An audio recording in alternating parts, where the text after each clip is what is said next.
is your posting September 2026 series 2 of your MTP. Okay, starting with obviously case study. Question number 1, क्या पूछा उसने? Which product is loss making if they are sold after further processing? कौन सा जो product है वो क्या होगा? लॉस मेकिंग होगा अगर फर्दर प्रोसेस करते हैं तो। ठीक है, हमें इनमें से देखने की कौन सा होगा। तो चलो let's read the case study first. Sunrise Oil Mills Limited is engaged in refining crude vegetable oil into multiple marketable products. During the refining process, a single manufacturing operation results in the simultaneous production of 4 joint products. क्या क्या बने? AOXE, BOXE, COXE and DOXE. ठीक है, क्या हुआ है? देखो यहाँ पर वो क्रूड ऑयल की रिफाइनिंग के लिए था, इनटू मल्टीपल मार्केटेबल प्रोडक्ट्स बनाता था, लेकिन रिफाइनिंग प्रोसेस करते वक्त सिंगल मैन्युफैक्चरिंग ऑपरेशन से ही 4 जॉइंट प्रोडक्ट्स निकल के आते हैं. Up to the point where these products become separately identifiable, उधर तक जब ये अलग अलग अलग हम उसको आइडेंटिफाई कर सकते हैं, हाँ भाई ये AOXE है, BOXE, C है, ये D है, तो उसमें क्या होता है? These costs are therefore treated as joint cost. तो joint cost कहते हैं जब तक नहीं माना जाता है until वो इंडिविजुअली हम उसको मान सकते हैं कि ये प्रोडक्ट ये है, ये प्रोडक्ट ये है. ठीक है, उसका देखो for the quarter ending 31 March 2026 company इनका टोटल जॉइंट प्रोसेस कितना? उसको जॉइंट प्रोसेस हुआ 148,000 का. उसने 148,000 का क्या किया? जॉइंट कॉस्ट किया, मतलब खर्चा की. After the split off point, after separation के बाद management has the option of either selling the products or the base they immediately at the split off point, of carrying out the additional process to enhance their quality, increase their market value and sell them as finished product. उसके बाद तो production additional process अगर वो करते हैं and final sales value of after the further processing for the quarter are summarized below. AOXE, BOXE, C और D. देखो उसमें आउटपुट दे रखे हैं, एडिशनल प्रोसेस दे रखा है आपको, कॉस्ट देखो COXE का तो कॉस्ट है ही नहीं है, फाइनल सेल्स है 6,000. The production manager has informed the finance department that all the 4 products could alternatively be sold. उसको हम बेच भी सकते हैं immediately at the split off point. ठीक है, चारों को, thereby avoiding any further processing cost. तो further processing cost से बच जाएंगे. Based on the prevailing market condition, estimated selling price कितना है इनका, इतने में बिक जाएंगे. अब देखो finance manager has been asked to evaluate the profitability of the products under different joint cost allocation method to determine. इसे वही दे रहा था. चलो हमें सबसे पहले क्या पूछा उसने कि लॉस मेकिंग हमें बताना है क्या होगा. सबसे पहले फर्दर कॉस्ट वगैरह देख लेते हैं, प्रॉफिट लॉस निकालते हैं. ठीक है, सबसे पहले देखो AOXE. ठीक है, इसकी सेल्स वैल्यू क्या है? सेल्स वैल्यू कैसे निकलेगी इसकी? प्रोडक्ट आउटपुट कितने हैं? 8,000, 4,000, 2,000. तो इसको किससे मल्टीप्लाई कर देंगे हम? किससे मल्टीप्लाई कर देंगे? जो हमारा सेलिंग प्राइस है उससे तो हमारी क्या आ जाएगी? सेल्स वैल्यू आ जाएगी. ठीक है, लेकिन देखो फाइनल सेल्स वैल्यू तो यहाँ पे कितने दे रखी है? 172, यहाँ पे 15, यहाँ पे 6 है, यहाँ पे 45. तो ये क्या है? सेल्स वैल्यू किसके बाद? After further processing. Further process होने के बाद इसकी सेल्स प्राइस ये है. इसका जॉइंट कॉस्ट 148,000 है. 148,000 को आप कैसे स्प्लिट करोगे? आप किस हिसाब से स्प्लिट करोगे जॉइंट कॉस्ट को? देखो सबसे पहले हमने क्या लेना है? प्रोडक्ट्स. आउटपुट कितने थे? 8, 4, 2 एंड 4. स्प्लिट अप प्राइस कितना है? 15, 6, 3 एंड 7.5. यही है. स्प्लिट करते वक्त अगर आप क्या करते हो, इसको बेच देते हो तो हमारी सेलिंग प्राइस कितनी आ रही है? स्प्लिट सेल्स इतनी आ रही है. तो अब इतनी आ रही है, इसका रेशियो क्या हो जाएगा? 20, 4, 1 एंड 5, यानी 20/30, 4/30, 1/30 एंड 5/30. किससे लिया हमने? स्प्लिट सेल्स से किया. रेशियो आ गया हमारे पास. अब रेशियो आगे हम ज्वाइंट कॉस्ट को एलोकेट कर सकते हैं. ज्वाइंट कॉस्ट किससे एलोकेट होता है? अगर हम फर्दर प्रोसेस ना करते हुए उसको बेच देते तभी के तभी, तो उसका जो हमारा रेशियो आएगा उससे हम ज्वाइंट कॉस्ट को क्या कर देते हैं? अप्रोशिएट कर देते हैं 148,000 को. देखो रेशियो में 24, 1 एंड 5 में कर दिया. ये आ गया. नाउ फर्दर हमारा जो कॉस्ट लगा वो कितने कितने लगे थे? फर्दर कॉस्ट हमारी लगी थी 43, 9 एंड 1500.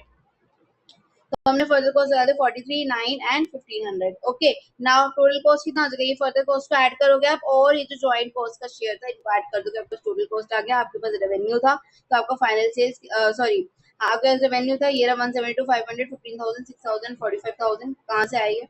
ये रहा था या आफ्टर प्रोसेसिंग वाला. ठीक है, आफ्टर प्रोसेसिंग वाले सेल्स को, जो आफ्टर प्रोसेसिंग वाला कॉस्ट है उससे हम क्या कर देंगे, माइनस कर देंगे, तो हमारे पास क्या आ जाएगा, प्रॉफिट आ जाएगा। और किसमें लॉस आ रहा है, बीओएक्सी में। ठीक है, जब हमने किया इनको प्रॉफिट लॉस निकाला इसका, किसका हमने निकाला है sales value after further processing, और किसका total cost after split off, यानी कि 141 है, और किसका कॉस्ट 141 कॉस्ट होगी आपकी, और 172 500। ठीक है, तो हमारा कितना आ गया देखो। अब उसने हमसे क्या पूछा था, उसने हमसे पूछा था कि लॉस मेकिंग कौन सी है, लॉस मेकिंग प्रोडक्ट कौन सा दिख रहा है, वो तो कौन सा है, ये बीओएक्सी है, हमने बीओएक्सी को टिक कर देना। ठीक है, to determine the profitability when sold after further processing, we first apportion the total joint cost 148,000 on the basis of sales value at the split off point. Okay, now question number 2, क्या बोला है, if all the products are sold after further processing, अगर हम सारे products को क्या कर देंगे, बेच देंगे फर्दर प्रोसेस के बाद, प्रोसेस करने के बेचते हैं, टोटल प्रॉफिट या लॉस कितना होगा, देखो इन सबको हम क्या कर देंगे, ऐड कर देंगे, है ना। उसे क्या बोला है कि बाद में कितना प्रॉफिट लॉस होगा, तो बाद में हमारा ये प्रॉफिट आ रहा है, ये लॉस आ रहा है, इसका लॉस आ रहा है, तो इसको हम क्या कर देंगे, प्लस 38,333 30,833 माइनस 13,733 प्लस 1067 प्लस 18,833, तो आपको कितना आ जाएगा 37,000, तो 37,000 आपका आंसर आ जाएगा इसमें प्रॉफिट। ठीक है, देखो इसमें वैसे करके दिखा रहा है कि इसमें पूरा प्रॉपर हमारी टेबल बनी हुई है, तो हमें तो जरूरत है भी नहीं। फाइन, नाउ क्वेश्चन नंबर 3, क्या पूछा उसने, बड़ी सी ratio of the share in the joint cost, अभी हमने रेशियो निकाली थी जॉइंट कॉस्ट के, क्या निकाला 24 1 एंड 5, आ गया 24 1 एंड 5। ठीक है, अभी हमने रेशियो निकाले, उसके बाद next question, if product BOXY sold at split off point, अगर हम उसको स्प्लिट ऑफ पॉइंट पे बेचते उसका टोटल प्रॉफिट या लॉस कितना, तो अगर हम उसको स्प्लिट ऑफ पॉइंट पे बेचते तो हम रेवेन्यू कौन सा लेते, अगर हम स्प्लिट ऑफ पॉइंट पे बेचते तो हम स्प्लिट प्राइस लेते ना, ये आउटपुट इनटू स्प्लिट प्राइस लेते, इसको मल्टीप्लाई कर दिए, जो स्प्लिट सेल्स है इसको हम किससे माइनस कर देते, जो हमने शेयर ऑफ जॉइंट कॉस्ट है उससे, यानी कि क्या हमारा 24,000 माइनस 19,733, तो हमारा क्या आ जाएगा, प्रॉफिट लॉस आ जाएगा इसका, तो प्रॉफिट ही आएगा इसका। देखो हमारा क्या है 24,000 माइनस 19,733, जो कि क्या हो जाएगा आपका 4267 प्रॉफिट में आ जाएगा। तो देखो 4267 profit. Now question number 5, if optimum profit is achieve, अगर हमारा ऑप्टिमम प्रॉफिट अचीव होता है तो वो क्या आएगा, तो ऑप्टिमम क्या आएगा, यानी कि हम सब कुछ अच्छा अच्छा वाला ले रहे हैं, बेटर बेटर वाला ले रहे हैं। तो देखो ए ओ, मैं ए बी सी डी बोल रही हूँ, तो जो ए है सी है और डी है उनमें तो हम आफ्टर प्रोसेस ले लेंगे, क्योंकि वो प्रॉफिट में आ रहा है, और बी वाला लॉस में आ रहा है तो उसको हम प्लेट ऑफ पॉइंट वाला उसका प्रॉफिट ले लेंगे। तो देखो जो ए बी सी ए ये है, सी है और डी है, इसका तो हमने प्रॉफिट ये वाला ले लिया, और जो हमारा बी है उसका हमने क्या लेना है, बी का हमें ये वाला लेना है, प्रॉफिट प्रॉफिट लेना है, क्योंकि ऑप्टिमम बोला है उसने। ठीक है, देखो क्या हो जाएगा ऑप्टिमम वाला, देखो ए का जो पॉजिटिव वाला है वो ले लिया हमने 3833, सी का हमने 1067 ले लिया, डी का हमने क्या ले लिया 18833। ठीक है, अब और इसका हमने क्या लेना है, स्प्लिट ऑफ पॉइंट वाला, इसका हमने कौन सा लेना है, स्प्लिट ऑफ पॉइंट वाला, क्योंकि जो हम ज्यादा है हम उसको लेंगे, दोनों में से जिसका ज्यादा आ रहा है, क्योंकि ऑप्टिमम बोला है उसने। ठीक है, कंपेयर कर लेना स्प्लिट ऑफ को, और जो मतलब स्प्लिट के टाइम पे और फर्दर प्रोसेसिंग अगर करते हैं तो उन दोनों को जो करके दोनों में से जो उसका भी हमारा रेवेन्यू ज्यादा आएगा उसको हम ले लेंगे। ठीक है, देखो अब यहाँ पे फाइनल रेवेन्यू भी 6,000 आ रहा है, स्प्लिट ऑफ वाला भी 6,000 आ रहा है, तो कोई भी वैसा चेंज नहीं है, इंक्रीमेंटल रेवेन्यू 0 आ गए हैं, तो इसलिए हम यहाँ पे स्प्लिट ऑफ वाला भी ले सकते हैं, फर्दर प्रोसेसिंग वाला भी ले सकते हैं, कोई दिक्कत वाली बात नहीं है। ठीक है, पर ये अगर हम मानते हैं कि भाई फर्दर प्रोसेस करने में भी उतना ही अगर हमें क्या बोलते हैं प्रॉफिट होएगा, तो इससे अच्छा हम स्प्लिट ऑफ पे छोड़ दें। ठीक है, बस इसलिए यहाँ पे स्प्लिट ऑफ होता है। ओके, तो हमारा कितना आ जाएगा 55,000। ना joint costs are sunk, मतलब for deciding whether to sell at split off or process further, joint costs are completely irrelevant. because they are already incurred. Decision criteria क्या होता है? Incremental revenue, final sales and split off sales. Now, case scenario to ABC costing और traditional costing पे देखो question number 1 इसका case study का वैसे तो क्वेश्चन नंबर 6 है देखो टोटल सपोर्ट कॉस्ट बतानी है and its percentage to cost of goods sold यानी टोटल कॉस्ट की हमें परसेंटेज बतानी है सीओजीएस से और वैसे टोटल कॉस्ट बतानी है पहले कैलकुलेट कर लेते हैं टोटल कॉस्ट हमारी सपोर्ट कॉस्ट कितनी है The Home Mart is the latest trending brand offering home improvement appliances with broadest selection of products with highly competitive prices. The sale is increasing year by year with huge multiple. Current year sales reached triple the last year. ठीक है जो sales है वो क्या हो गई है triple हो चुकी है. The reason being the company have good customer support. उनका अच्छा customer support है where it provides after sales assistance जहाँ पे वो after sales assistance देता है over the phone पर item sold. Now the cost is only ₹1. जो खाली जो रुपीज वो कितना है एक है तो item sold to the company it enhance to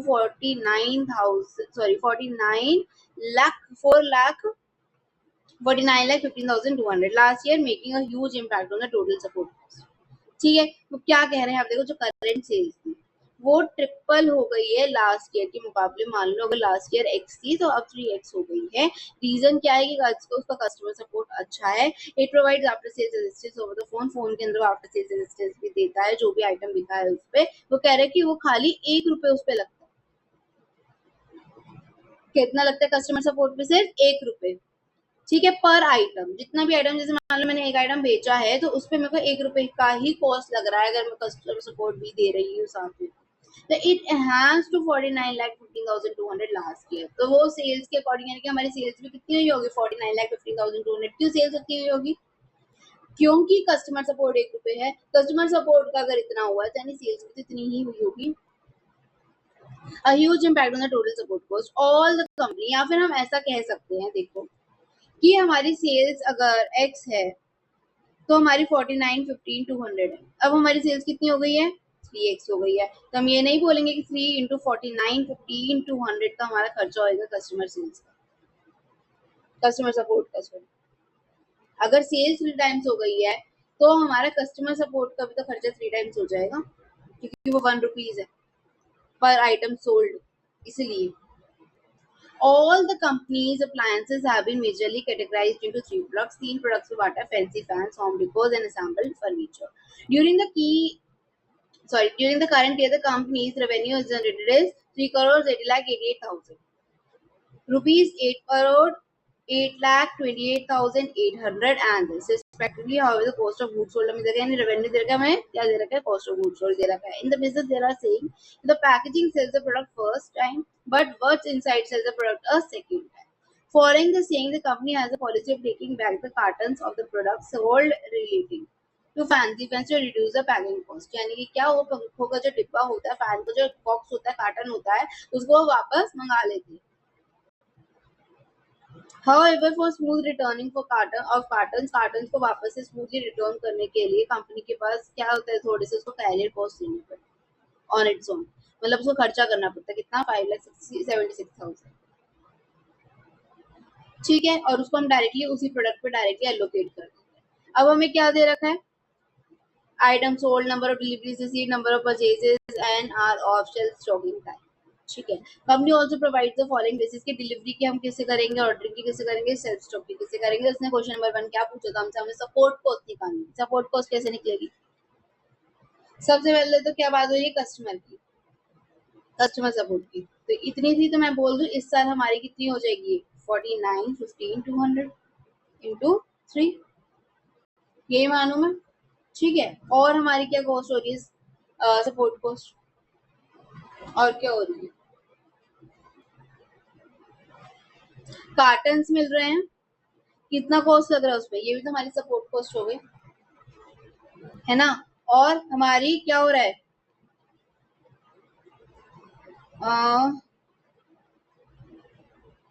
हमारे ये जो है ऑर्डरिंग कॉस्ट लग रही है हमारी डिलीवरिंग कॉस्ट लग रही है ये भी तो लग रही है कितनी कितनी लग रही है डिलीवरी कॉस्ट देखो 120,96,000 ऑर्डरिंग कॉस्ट भी लग रही है सेल्फ स्टॉकिंग कॉस्ट भी लग रही है ठीक है, तो टोटल कर दो, क्या आएगा बताओ। इसको करो, मतलब सॉरी, इसको और इन तीनों। Total support cost will be 4 crore 32 lakh. देखो 4, अच्छा इसमें दो ऑप्शन आ रहे हैं, 4 करोड़ 32 एंड 4 करोड़ 32। अब हमें परसेंटेज निकालनी है, परसेंटेज कैसे निकलेगी, इनको हमने, हमारा क्या है 432 आया, यही आया। अब इसके बाद हम क्या करेंगे, हमें COGS निकालना पड़ेगा, क्योंकि कॉस्ट ऑफ गुड्स सोल्ड का परसेंटेज निकालना है। कॉस्ट ऑफ गुड्स सोल्ड हमें गिवन था कितना कितना, ये रहा, इनको ऐड कर देंगे तीनों को, वी विल गेट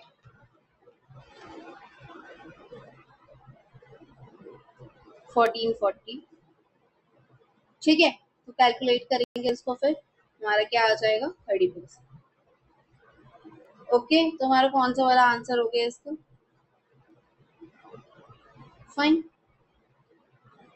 देखो, कार्टन रिटर्न का कॉस्ट आके delivery activity cost, ordering activity cost, self stocking, और क्या है कस्टमर सपोर्ट कॉस्ट आई, current year volume reach the triple last year, तो इसलिए क्या करेंगे हम 3 टाइम्स कर देंगे उसको, और हमारी COGS भी आ जाएगी फिर 432, तो इसलिए हमारा फिर क्या आ जाएगा competition cost of goods sold, sorry support cost है हमारा 432, और कॉस्ट ऑफ गुड्स सोल्ड हमारा क्या आ जाएगा 1440। हमारा परसेंटेज कितना आ रहा है 30%। मल्टीप्लाई करना मत भूलना 3 से। नाउ 7th आपका क्या है, देखो operating income as a percentage of revenue, क्या निकाले हमने, operating income as a percentage of revenue, यानी operating income upon revenue of each product line namely fans वगैरह सबका इंडिविजुअली निकालना है और परसेंटेज बताना है, when all the support cost are related on the basis of cost of goods, यानी कि क्या कॉस्ट ऑफ गुड्स सोल्ड पे हम एलोकेट कर रहे हैं उनके खर्चों को। पहले तो क्या निकालना पड़ेगा हमें इसके लिए, ऑपरेटिंग इनकम। ऑपरेटिंग इनकम कैसे निकलती है, revenue minus cost of goods sold minus support cost. ठीक है, ओके। नाउ जो हमारा सपोर्ट कॉस्ट आया हम उसको किससे एलोकेट करेंगे, कॉस्ट ऑफ गुड्स सोल्ड से, जो कि कितना आया था 30% आया था, 30% के हिसाब से सब में हम बंटवारा कर देंगे एक्सपेंस का। ठीक है, देखो सबसे पहले रेवेन्यू कितना कितना हुआ है हमें, रेवेन्यू हुआ है हमें इतना इतना और इतना, ये हम लिख देंगे रेवेन्यू, हमने लिख दिया रेवेन्यू। ठीक है, उसके बाद cost of goods sold, cost of goods sold भी हमें गिवन थे ये रहे। ठीक है, हमने कॉस्ट ऑफ गुड्स सोल्ड लिख देना है। फिर उसके बाद जो हमारी सपोर्ट कॉस्ट आई थी सबकी इंडिविजुअली जो आई थी कितनी आएगी 30% सपोर्ट कॉस्ट आ जाएगी। सपोर्ट कॉस्ट हमारी टोटल कितनी आई थी इतनी 4 करोड़ 32 लाख, 4 करोड़ 32 लाख को 30% के हिसाब से बांट देंगे। 30% ऑफ COGS किस हिसाब से बांटेंगे, देखो 30% ऑफ द COGS आ गया 432। ठीक है, नाउ टोटल कॉस्ट कितनी आ जाएगी, cost of goods sold plus support cost. Operating income कितनी हो जाएगी, जो हमारा रेवेन्यू है माइनस कर देंगे कॉस्ट ऑफ गुड्स सोल्ड और दिस ये सपोर्ट कॉस्ट, तो आपका क्या आ जाएगा ऑपरेटिंग इनकम। ना ऑपरेटिंग इनकम को हमें क्या निकालना था, परसेंटेज निकालना था। किससे डिवाइड करेंगे हम ऑपरेटिंग इनकम को, रेवेन्यू से इंटू 100 कर देंगे, तो हमारे कितना कितना आ रहा है, कितना आ रहा है 1.70 7.17, तो हमारा कौन सा वाला ऑप्शन हो जाएगा। ठीक है, ना question number 8, the cost driver rate relating to delivery, ordering and shelf stocking and customer support will be, हमें क्या निकालना है कॉस्ट ड्राइवर। कॉस्ट ड्राइवर कैसे निकलेगा, जो हमारी टोटल कॉस्ट है उसको हम कॉस्ट एलोकेशन बेसिस के अकॉर्डिंग जो है डिवाइड कर देंगे, तो हमारा कॉस्ट ड्राइवर रेट निकल जाएगा। देखो जैसे हमें डिलीवरी दे रखी है, सबसे पहले डिलीवरी कॉस्ट है, ऑर्डरिंग है और सेल्फ स्टॉकिंग। ठीक है, अब इसमें देखो डिलीवरी के लिए क्या लिख रखा है उसने, किससे एलोकेट करेंगे, physical delivery and receipt of products. तो फिजिकल डिलीवरी हमारी कितने की हो रही है, देखो ये है, और 6300 डिलीवरीज हो रही है, यानी कि 1,20,96,000 डिवाइड बाई 6300 डिलीवरीज, जो कि कितनी आ जाएगी 1920। ठीक है, वैसे ही ordering cost divided by placing of orders for purchase, तो प्लेसिंग ऑफ ऑर्डर परचेज कितना, देखो 3120 परचेज ऑर्डर्स है, यानी कि क्या 74,88,000 डिवाइडेड बाय 31,120, दैट इज 2400। उसके बाद शेल्फ स्टॉकिंग के लिए stocking of the product in the warehouse, और जो भी कितना है 17 to 80 hours the shelf stocking time, यानी 82,94,400 डिवाइड बाय 17,280, तो कितना हो जाएगा 480। अब पर इसके अंदर ये खाली तीनों नहीं, हमें कस्टमर सपोर्ट भी हो रहा था। कस्टमर सपोर्ट कितना आया था हमारा इंटू 3 करके 147.45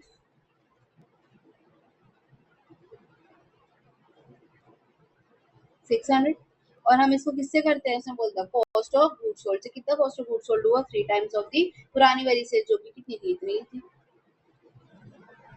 तो हमारा कितना आ जाएगा इसका 1 रुपए, ये था जो कि ऑलरेडी गिवन भी था। हमारा 8 देखो कितना आ जाएगा,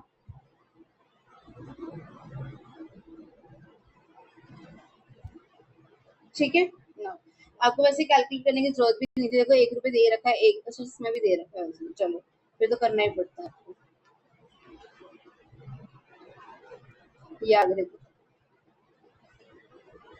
ठीक है ना। Question number 9, operating income of each product line, namely fancy fans, home decors, assembled furniture, when all the support costs are allocated using ABC system। अब ABC सिस्टम के अकॉर्डिंग हमें एलोकेट करना है, ठीक है, उसके अकॉर्डिंग हमें ऑपरेटिंग इनकम निकालना है। देखो रेवेन्यू तो एज इट इज रहेगा, कॉस्ट ऑफ गुड्स सोल्ड भी एज इट इज रहेगा, बट बदलेगा क्या, हमें क्या करना पड़ेगा, अब जो हमारी वो थी क्या बोलते हैं सर्विस कॉस्ट, उसको हमें अलग अलग तरीके से अपोर्शनेट करना पड़ेगा, ठीक है। अब जैसे कार्टन्स वाला था, वो क्या बोलते उसने कि डायरेक्टली एट्रीब्यूटेबल है फैंस को ही, है ना, उसी के उसके होते हैं, तो फिर जो उसका खर्चा होगा ना वो फैंसी फैंस में ही जाएगा। ऐसे करके देखो, revenue as it is, cost of good as it is, direct support में कार्टन्स रिटर्न किसमें गया पूरा फैंसी फैंस। उसको देखा डिलीवरी 1920 पर डिलीवरी थी, तो जिसकी जितनी जितनी डिलीवरी होगी उतनी उतनी हम कर देंगे, मतलब 1920 इंटू कितनी डिलीवरीज है इसकी, देखो डिलीवरी डिलीवरी ये देखो इसकी नंबर ऑफ डिलीवरीज जैसे 600 4380 1320, तो हम इसको इसी के अकॉर्डिंग जो इसमें से हम क्या कर देंगे 1320 multiply by 1920 4380 multiply by 1920। Ordering cost थी, ऑर्डरिंग कॉस्ट कितना आया था हमारा 2400 आया था, तो इसको किससे करेंगे, परचेज ऑर्डर है तो परचेज ऑर्डर से कर देंगे। देखो 720 इंटू दिस 1680 इंटू 2400 ऐसे करके करेंगे। अब शेल्फ स्टॉकिंग है, शेल्फ स्टॉकिंग टाइम था उसका, तो ये कितना है 480, तो 480 को मल्टीप्लाई कर देंगे 1080 से 10800 से और 5400 से। उसके बाद कस्टमर सपोर्ट जितनी जितनी सेल्स है उसको मल्टीप्लाई कर देंगे 1 से, जैसे यहाँ पे कितनी सेल्स हुई उसके अकॉर्डिंग, तो आपका टोटल कॉस्ट आ जाएगा और उसी से ऑपरेटिंग इनकम भी आ जाएगी। देखो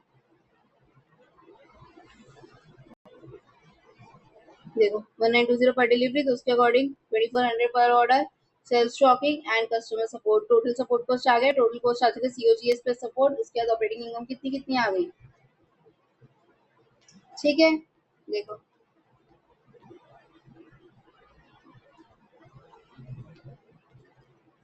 now question number 10, operating income as a percentage of revenue of each product अभी निकाला था हमने, ठीक है, इन तीनों का when all the support costs are allocated using ABC। पहले हमने नॉर्मल निकाला ट्रेडिशनल मेथड से, अब वो क्या है एबीसी अगर निकाले तो क्या हुआ, तो क्या होगा, क्या देखो ऑपरेटिंग इनकम, तो हमारी जो आई ऑपरेटिंग इनकम इसको कर देंगे हम क्या डिवाइड कर देंगे रेवेन्यू से।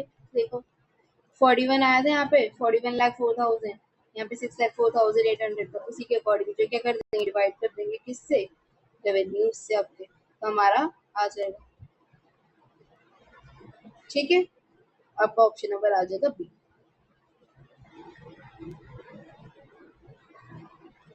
Now question number 11, mister A works in a manufacturing company where he is paid bonus according to Halsey। Halsey का क्या था half 50%। Besides the normal wages, the relevant date is as below। Time rate कितना दे रखा है 100, time allowed दे रखा है, time taken, time saved। Mr. A believes that his business under Halsey system is getting reduced by 50%। कि उसका जो bonus है वो हाजिर सिस्टम में 50% से कम हो रहा है, thus intended to shift towards Rowan premium, जैसे वो रोवान स्कीम में जाना चाहता है। You are required to calculate the total earnings of mister S with the हाजिर and Rowan, enumerate the reason for the difference in both the earnings. पहले देखो हम हाजिर का निकाल लेते हैं फिर रोवान का निकाल लेते हैं, ठीक है। हाजिर का हमको फॉर्मूला बताना, टाइम टेकन, जो भी हमने टाइम टेकन इनटू टाइम मैं रेट ही लिख देती हूँ, रेट।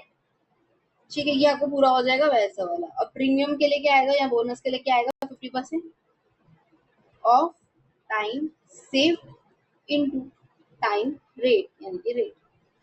तो आपका टाइम टेकन कितना था, आपने लिया कितना टाइम है, देखो टाइम अलाउड इतना, टाइम रेट 100 है, टाइम टेकन 5 आवर्स और 100 रुपीज रेट है, प्लस टाइम सेव कितना किया है, 5 आवर्स लिए हैं, 10 घंटे से 5 ही अपने सेव किए हैं, इंटू 50% इंटू 100, यही होएगा।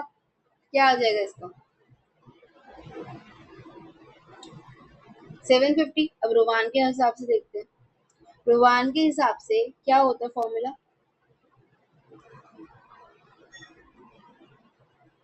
Time taken into rate plus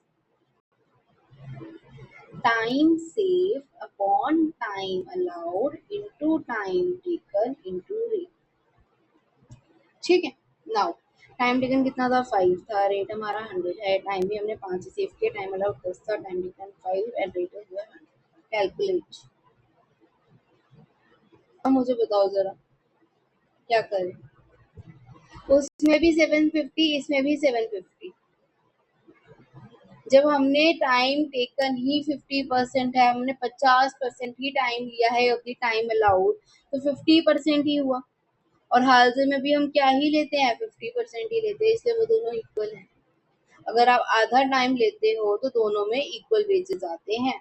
ठीक है, देखो टाइम टेकन हमने 500, टोटल अर्निंग्स ऑफ हाल से 500 है, नहीं 750 है, 500 है, 750 है, 750 yes, then the actual time taken is 50% of the time allowed, the earnings and the halse and open are equal। जब 50% एक्चुअली में लेते हो तो क्या होता है, दोनों ही इक्वल होते हैं। ठीक है, ये आप देखो 750 से 750 आ रहे हैं। Now question number 12, a hotel has 200 rooms, ठीक है, 120 डीलक्स है और 80 प्रीमियम रूम्स है। The normal occupancy in the summer is 80%, 20% खाली रहता है, विंटर में 60% रहता है। The period of summer and winter is taken as 8 months and 4 months respectively. Assume 30 days in each month. Room rent of premium room will be double of the deluxe room. Deluxe room का double. Hotel is expecting a profit 20% of the total revenue. Total cost for the year is itna. Calculate the room rent to be charged to the premium. ठीक है, okay. देखो बेटा, सबसे पहले तो ना वो क्या बोल रहा है हमें कि ना देखो hotel is expecting a profit of 20%। जब उसको प्रॉफिट 20% का चाहिए और हमें कॉस्ट दे रखा है, तो हमारे पास रेवेन्यू आ जाएगा, रेवेन्यू आ जाएगा जो उतना उसको चाहिए। तो उससे हम रूम प्रीमियम रूम का क्या निकाल सकते हैं, रूम रेंट निकाल सकते हैं। देखो कैसे, रेवेन्यू में देखो हमारा क्या दे रखा है, 26611 as a revenue, sorry as a cost. ठीक है, तो ये कॉस्ट है, वो कह रहे 20% मुझे प्रॉफिट चाहिए, यानी 80% आपका क्या होगा, ये सेलिंग प्राइस का 80% होगा, ये रेवेन्यू का 80% होगा, तभी तो आपका जो प्रॉफिट है वो 20% आएगा। तो हम क्या बोले, डिवाइड बाई 80%, तो आपके पास 100% आ जाएगा। 100% क्या आ जाएगा, यानी कि टोटल रेवेन्यू आ जाएगा। अब ये आ गया हमारे पास टोटल रेवेन्यू। उसने और रूम डेज कितने हैं हमारे पास, रूम डेज कैसे कैलकुलेट करते, देखो 200 रूम है टोटल, जिसमें से 120 डीलक्स है, 80 प्रीमियम है। तो चलो डीलक्स प्रीमियम, ओके, और समर में कितने होते हैं, विंटर में कितने होते हैं। डीलक्स में समर में क्या होता है, वो डीलक्स के रूम कितने, 120, 120। समर में 80% ऑक्यूपेंसी रहती है, विंटर में कितनी रहती है, 60%। ठीक है, और 4 मंथ्स का आपका समर होता है और 8 मंथ तक भी गर्मी होती है, तो यानी कि 8 मंथ्स, 8 मंथ्स यही हुआ। और हम क्या निकाले, रूम डेज निकाले, डेज निकालने के लिए एनुअल मल्टीप्लाई है 30, assume 30 days in each month। ठीक है, तो 120 into 80% into 30 days into 8 month कितना हो गया, 23040, और ये आपका हो गया 8640। तो आपके टोटल डीलक्स रूम के टोटल रूम डेज आ गए, कितने आ गए?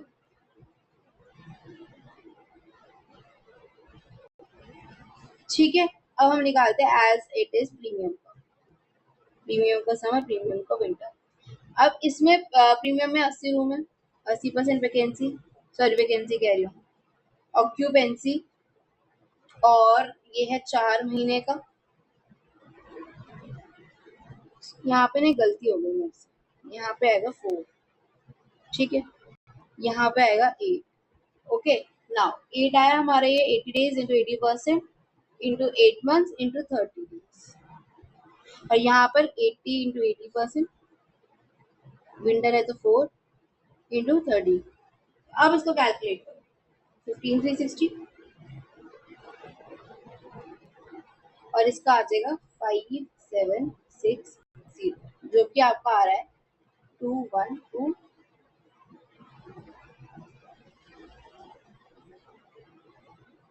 इतना समझ में आया? हमने क्या कैलकुलेट करना है, रूम डेज। अब उसे, क्योंकि हमें पर रूम डे बोला था, रेवेन्यू पूछा है, तो हमने रेवेन्यू भी निकाल लिया टोटल, और हमने क्या निकाल लिया, रूम रेंट भी निकाल लिया। अब उसने एक लाइन बोली हमसे, क्या बोला उसने, ये बोला कि assume 30 days in each month के बाद room rent of premium room will be double. Premium room का जो रेंट है वो डबल होगा डीलक्स से। मान लो डीलक्स का है एक्स, डीलक्स का जो रूम का रेंट है वो है एक्स, यानी प्रीमियम का क्या हो जाएगा 2x, यही मतलब हुआ। तो अगर उनके रेवेन्यू आ गए हमारे पास, पर रूम रेंट इतना है, तो टोटल रूम रेंट इतना है एक दिन का, तो हमारा टोटल दिन कितने बन रहे हैं, कितने रूम रेंट बन रहे हैं हमारे, कितने रूम डेज बन रहे हैं, सॉरी कितने रूम डेज बन रहे हैं, देखो हमारा जो डिलक्स वाला उसका बन रहा है 31,680, और जो प्रीमियम वाला बन रहा है उसका बन रहा है 21,120। तो यानी कि मैं कह सकती हूँ क्या ये कि 31,680 इंटू मेरा रेवेन्यू जो उसका था डीलक्स का, प्लस जो 21 कितना था 21,120, ठीक है, ये इंटू 2x जो मेरा रेवेन्यू है वो इक्वल हो जाएगा मेरे टोटल रेवेन्यू के, जो हमने निकाला था वो 80% को डिवाइड करके, हो जाएगा क्या? अब मैं इसे x की वैल्यू निकाल सकती हूँ, कितने आएगी 450, यानी मेरा ये डीलक्स रूम का खर्चा कितना आ गया, वो कितना आ गया, रेंट कितना आ गया 450, हमारे प्रीमियम रूम का कितना आ जाएगा 2x है तो 900 आ गया, 900 पर रूम डे। देखो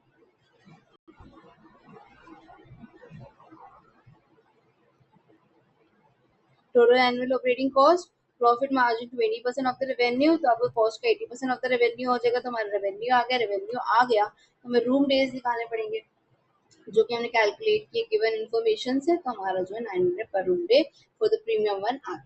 now question number 13, a business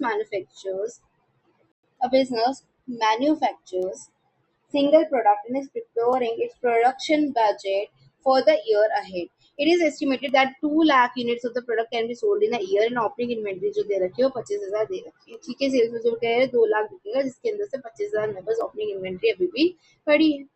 the inventory level is reduced by 40%, जो हमारा क्या है इन्वेंट्री लेवल है वो 40% से गिर गया at by the end of the year, what is the production, यानी क्लोजिंग दे रखा है, ओपनिंग दे रखा है। क्लोजिंग कैसे दे रखा है हमें, क्लोजिंग हम निकाल सकते हैं कि उसमें मतलब 40% से गिर गया, यानी कि क्या, यानी कि ओपनिंग से वो 60% होगा, तभी तो 40% गिर गया, यानी कि वो 60% है किसका, ओपनिंग का। तो देखो 2 लाख सेल्स चाहिए, ठीक है, और हमारा ओपनिंग ऑलरेडी हमें 25,000 दे रखा है, हमें कितना प्रोड्यूस करना है वो बताना, तो लेस करते हैं ओपनिंग स्टॉक, प्लस करते हैं क्लोजिंग स्टॉक। क्लोजिंग स्टॉक हमारा 25,000 का 60% है, क्योंकि 40,000 से वो गिर गया, ठीक है, तो हमारा क्या आ जाएगा, ये 15,000।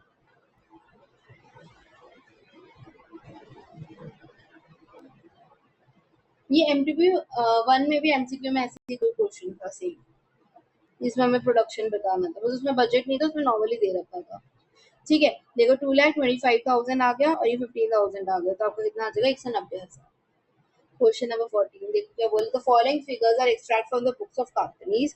आपको क्या निकालना है, आपको निकालना है variable overhead and fixed overhead cost variance. Cost variance निकालना है वेरिएबल ओवरहेड का और फिक्स्ड ओवरहेड का। फॉर्मूला, वेरिएबल ओवरहेड क्या होता है, standard minus actual variable overhead, और फिक्स्ड वाला भी standard minus actual fixed overhead. ठीक है, तो इसको कैसे निकालेंगे, देखो हम क्या दे रखे हैं, बजटेड ओवरहेड दे रखा है 20,000, फिक्स दे रखा है 12,000 और वेरिएबल 8,000। बजटेड आउटपुट दे रखा है एक्चुअल 21,800, फिक्स इतना, वेरिएबल इतना, आउटपुट दे रखी है। कैसे कैलकुलेट होगा, सबसे पहले बात करते हैं वेरिएबल ओवरहेड की। उसमें स्टैंडर्ड, स्टैंडर्ड कैसे निकलेगा, हमें 8,000 दे रखा है, हमें 8,000 दे रखा है और हमें यूनिट कितने रखे 2,500। तुम्हारे पास पर आ जाएगा, हमें एक्चुअल के अकॉर्डिंग निकालना होता है ना, एक्चुअल आउटपुट के अकॉर्डिंग हमें रेट निकालना होता है। एक्चुअल आउटपुट हमारी 3,000, एक्चुअल आउटपुट कितना हमारा 3,000, और हमें उसका स्टैंडर्ड रेट निकालना है। स्टैंडर्ड रेट के लिए क्या करूंगी, वेरिएबल वाला मैं अपना अमाउंट लूंगी विच इज 8,000, राइट, और उसको मैं डिवाइड कर दूंगी मेरा जो बजटेड आउटपुट था उससे, तो मेरे पास रेट आ जाएगा। ये मेरे पास स्टैंडर्ड रेट आ गया, उसको मैंने एक्चुअल आउटपुट से मल्टीप्लाई कर दिया, तो मेरा ये क्या आ गया, standard variable overhead minus actual overhead. Actual overhead मेरा कितना है, एक्चुअल ओवरहेड मेरा कितना है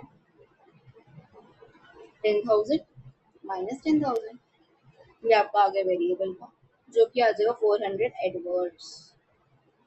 ठीक है, और अब यही स्टैंडर्ड देखो इसमें क्या करना है हमें, फिक्स्ड वाले में देखो, फिक्स्ड वाले का कितना था 12,000, तो 12,000 हमें रेट निकालने के लिए हम लेंगे 12,000 स्टैंडर्ड।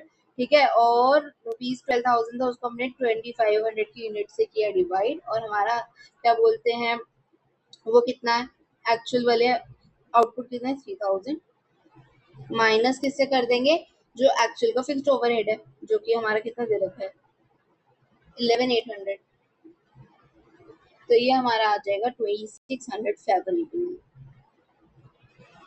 ठीक है, देखो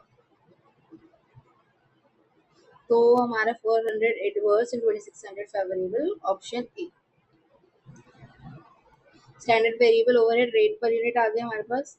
ठीक है, standard variable overhead for actual, and then actual variable overhead कितना है, तो उससे हमारा क्या निकल गया, वेरिएबल ओवरहेड कॉस्ट वैल्यूज। वैसे ही हमारा फिक्स्ड ओवरहेड कॉस्ट वैल्यूज निकल जाएगा। Now question number 15, last MCQ, pre determined factory overhead rate हमें 15 पर आर लेबर आर दे रखा है, एक्चुअल लेबर आर जो वर्क किए वो है 60,000, एक्चुअल आज काम किया, एक्चुअल फैक्ट्री ओवरहेड दे रखा है 11 lakhs का, however it includes 26,000 being the wages paid for the strike period and overtime wages amounting to 9,000.